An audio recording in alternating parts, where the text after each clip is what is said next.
مشاهدينا الأفاضل، أهلا ومرحبا بكم. نشرة أخبار الفضاء الإريترية لهذه الفترة يصحبكم فيها محمود عبد الله بكفاح، والتي نستهلها بأهم وأبرز العناوين. إصابة 19 مواطنا بفيروس كورونا اليوم. افتتاح مهرجان الإريتريين في الدول الإسكندنافية.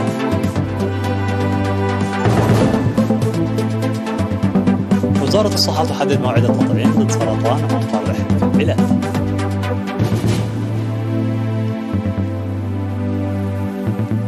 الرئيس الصيني يحذر بايدن خلال محادثات هاتفية من اللعب بالنار.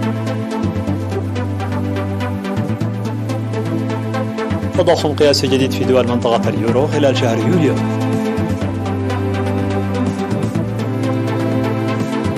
فنزويلا وكولومبيا ستعيدان العلاقات الدبلوماسية بينهما.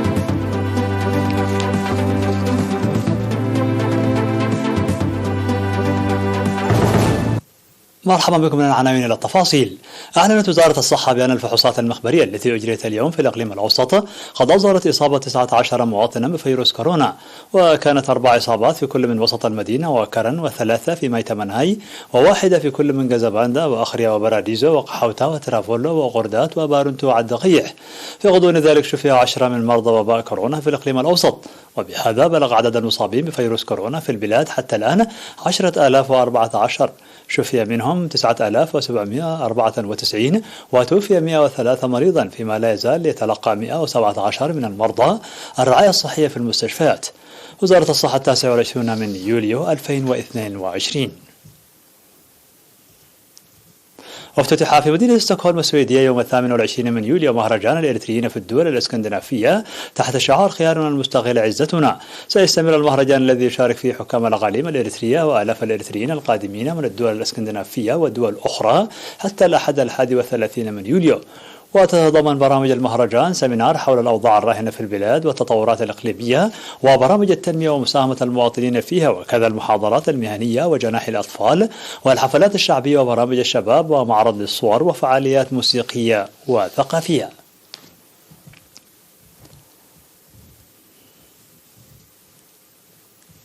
أعلنت وزارة الصحة بأن التطعيم ضد سرطان الرحم سيجري في البلاد عامة في الفترة من 20 وحتى 25 من نوفمبر 2022.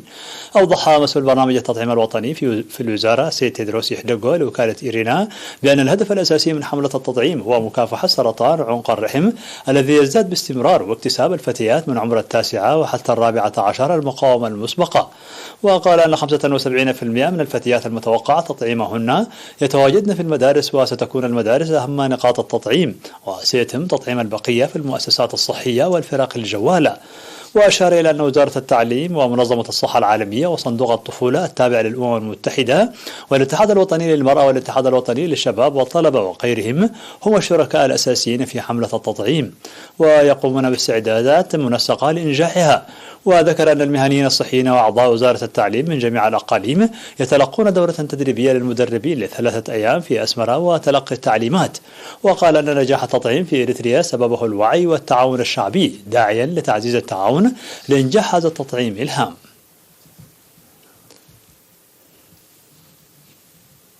أدخلت معدات العلاج الطبيعي الحديثة في مستشفى كرن لتوسيع الخدمات المقدمة بقدرات محدودة. وأوضح خبير العلاج الطبيعي السيد يوناتان تيدروس بأن المعدات الجديدة ستحل بصفة خاصة نقص في العلاج الإلكتروني وتقديم خدمات متكاملة خاصة لمشكلات الظهر والرقبة.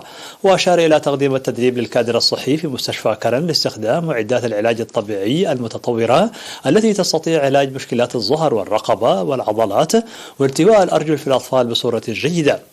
هذا ويستقبل قسم خدمات العلاج الطبيعي في مستشفى كرن الذي يضم 9 خبراء المرضى من جميع مناطق إقليم عنسبة وأجزاء من إقليم شمال البحر الأحمر والقاش بركة. يقوم سكان مديرية حلحل في إقليم عنسبة بأنشطة تنموية واسعة منذ شهر يناير الماضي. وذكر السكان بأن النفير الذي يقومون به يساهم في تنمية المياه الجوفية ومكافحة انجراف التربة وإعادة تقصيبها. وقال مدير مديرية حلحل السيد جرماتسيون أبراها بأن النفير الذي يشارك فيه يوميا 400 شخص تظهر نتائجه على الأرض مع حلول موسم الأمطار. وأشار إلى قرص حوالي 140 ألف من شتول الأشجار بالنفير الشعبي. من جهة أخرى، أفاد مراسل إيرينا في إقليم عنسبة نمو و2000 من أشجار البن و88 شجرة مانغو وأكثر من 90 شجرة تفاح وخوخ تم غرسها في بستان بمساحة هكتارين عام 2012 في مديرية حلحل. مشاهدينا الأفاضل، كانت هذه الأخبار الداخلية. فاصل قصير ونوافيكم بالأخبار العالمية، فابقوا معنا.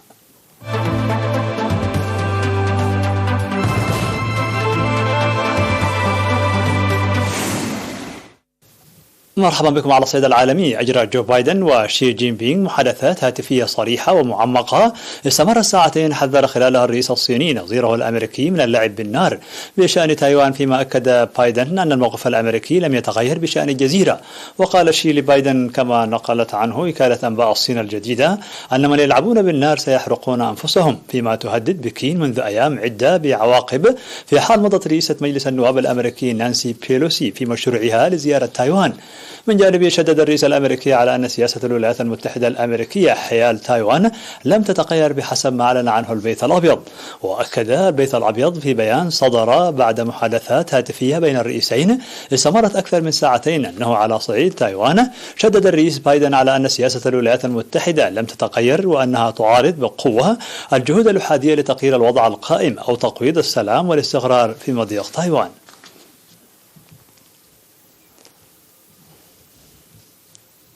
على وقع الحرب في أوكرانيا والعقوبات الغربية على موسكو، ارتفع التضخم في دول اليورو إلى مستوى قياسي مرة جديدة في شهر يوليو، مما يثير قلق الأسر التي باتت تواجه ارتفاعا حادا في أسعار المواد الغذائية فضلا عن ارتفاع أسعار الطاقة. ووفقا لمكتب الإحصاءات الأوروبي يوروستات، ارتفعت نسبة التضخم في دول اليورو في 19 من يوليو لتبلغ 8.9% بعدما سجلت 8.6% في يونيو و8.1% في مايو، وهي أعلى أرقام يسجلها يوروستات منذ بدء صدور المؤشر في عام 1997. وأظهرت البيانات يوم الجمعة أن الاقتصاد الألماني أصابه ركود في الربع الثاني من العام، إذ تدفع الحرب في أوكرانيا والجائحة واضطراب الإمدادات بأكبر اقتصاد في أوروبا إلى حافة الانكماش.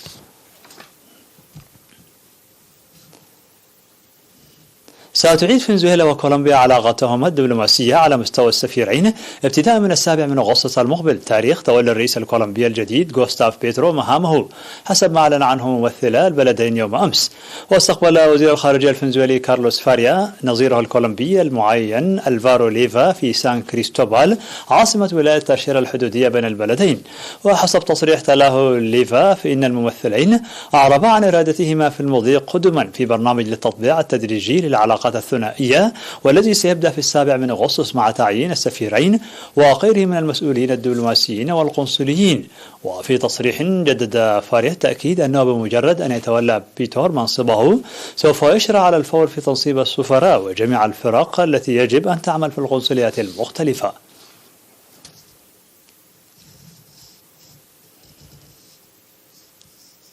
في الخبر الأخير، أعلنت دار سوزبير للمزادات في نيويورك أن هيكلا عظميا كاملا لغورغوسور، وهو نوع من الديناصورات آكلة اللحوم ينتمي إلى نفس عائلة تي ريكس وعاش قبل أكثر من 77 مليون سنة، عرض بنحو 6.1 مليون دولار ضمن مزاد علني.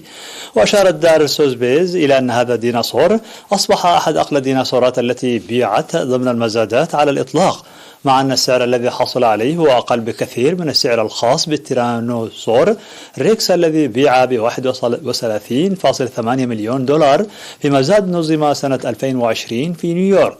وطرحته سوزبيز بسعر تقديري يراوح بين 5 و8 ملايين دولار، مشيرة إلى أنه في حالة ممتازة.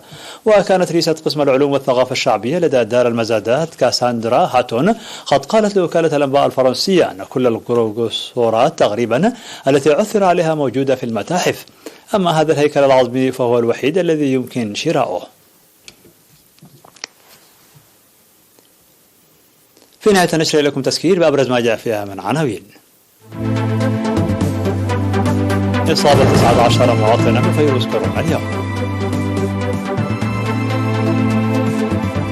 افتتاح مهرجان الإريتريين في الدول الإسكندنافية.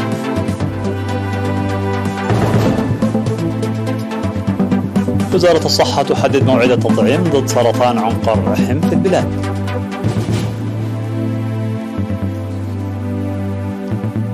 الرئيس الصيني يحذر بايدن خلال محادثات هاتفية من اللعب بالنار. تضخم قياسي جديد في دول منطقة اليورو خلال شهر يوليو.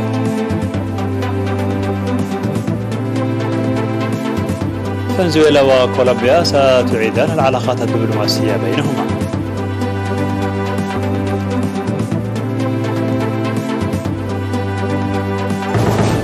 مشاهدينا الأفاضل، بهذا نكون قد وصلنا بكم إلى نهاية النشرة. شكرا على حسن المتابعة، دمتم بألف خير.